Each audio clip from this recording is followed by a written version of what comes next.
jeûner des produits qui sont pas bons. Donc vous allez jeûner des produits laitiers, d'autant qu'il n'y a pas que des facteurs de croissance dans les produits laitiers. Il y a quoi? Ah ben ça, on va vous le dire. On va vous dire qu'il n'y a que du calcium.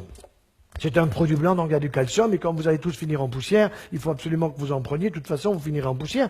Et les femmes qui consomment le plus de produits laitiers dans le monde sont en Suède, ce sont celles qui ont le plus d'ostéoporose. Pourquoi? Parce que ce que le lobby des produits laitiers ose vous dire en minuscule dans une astérisque en bas de page avec une loupe, il faut le lire, c'est que le calcium animal est absorbé au maximum par votre intestin, par votre tube digestif, à 40%. Ça veut dire qu'il y a 60% qui normalement fout le camp dans les déchets. 60% dans les déchets.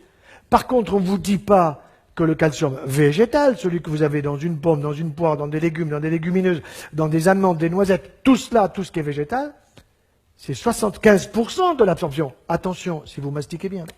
Sinon, vous allez faire des phytates. Et les phytates, vous les retrouverez tout simplement dans les déchets. Ça veut bien dire que le calcium végétal, c'est celui qui est le plus intéressant pour éviter une ostéoporose que je ne veux pas. Et que pour éviter cette ostéoporose, eh bien, il faut que je prenne plus de calcium végétal que de calcium animal, parce que le calcium animal, j'en absorbe 40%. Et si jamais j'en absorbe davantage, c'est possible. Si j'ai un leaky gut, c'est-à-dire si j'ai une porosité intestinale, la porosité c'est quoi? Vous avez un imperméable qui est poreux, il pleut, vous vous mouillez. Si vous avez un intestin qui est poreux, ça veut dire qu'il y a des molécules qui passent. Ça, c'est juste. Le fructose doit passer. Mais s'il y a trop de calcium qui passe, le calcium, il arrive sur l'os et moi, je vais vous faire le dialogue avec l'os. L'os, il dit, moi, j'en veux pas, j'ai tout ce qu'il me faut. Dégage. Et où il va le calcium? Va où tu veux. Il va dans le sein, microcalcification. Il va dans la prostate, microcalcification, risque de cancer. Il va où? Eh ben, il va dans les articulations. Et vous avez de la coxarthrose et de la gonarthrose. Et mes collègues orthopédistes me disent, mais ferme-la. Mais on a les prothèses maintenant de genoux, de hanches, d'épaules. On a mis au point le coude et le poignet, mais on se les fait en or, les bonbons. Je suis pas d'accord. Et je vous raconte une anecdote personnelle. J'ai un de mes frères qui a quasiment 2 ans de plus que moi, qui avait une belle coxarthrose bilatérale et qui souffrait de ses 2 hanches. Alors j'ai pris la radio, je suis allé voir un copain orthopédiste. Qu'est-ce que tu en penses? Il me dit, ton frangin, il faut lui changer les 2 hanches. Bon, il a été d'accord parce qu'il avait mal. Alors on ne change pas les 2 en même temps, parce qu'il y a des risques emboligènes, etc. Donc c'est l'une après l'autre, à 3 ou 4 mois de distance. Alors je vais le voir après la première opération, et alors bon, il était content parce que c'était fait, mais il me dit, tu sais, les chirurgiens, vous êtes emmerdants, parce qu'il y a des tuyaux par-ci, des tuyaux par-là, puis il y a la rééducation, puis je peux pas bosser, et puis de toute façon, dans 3 mois, il y a l'autre côté à faire. Je dis, mais tu veux vraiment te faire opérer de l'autre côté? Il me dit, mais j'ai mal. Mais t'as une solution, me dit-il. Je dis, bien sûr. Mais c'est quoi ta solution? Eh ben, il faut que ta femme écoute la mienne. C'est aussi simple que ça. Il faut que tu arrêtes de bouffer du beurre, des béchamels, on mange très très bien chez toi.